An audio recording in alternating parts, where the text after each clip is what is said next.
او به حدیث کې راغلی دی چې ثم يؤتى بالجسر دا غین روسه با پول راوستل شي او فيجعل بين ظهر جهنم د جهنم په دیشا به دا پول کې خدل شي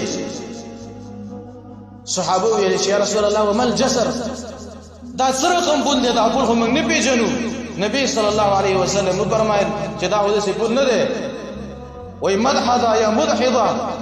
زید غړېدلو دی او مزل او زید خوېدلو دی کافر انسان په دې پول باندې خوېږي د دنیا د پول په شان نه دی او به رسول الله صلی الله علیه وسلم وی چې علیها خطاطیف په دې پورې سرات باندې به دسي کونډي لکه قصاب چې په کې دا غوهره ځوړنده کړي په دې پورې سرات به دا کونډي رسېږي کېدلې او وکل علیبه بعضې به داسې کونډي وړې وړې کونډي به یې وهڅه او بعضې به داسې کونډي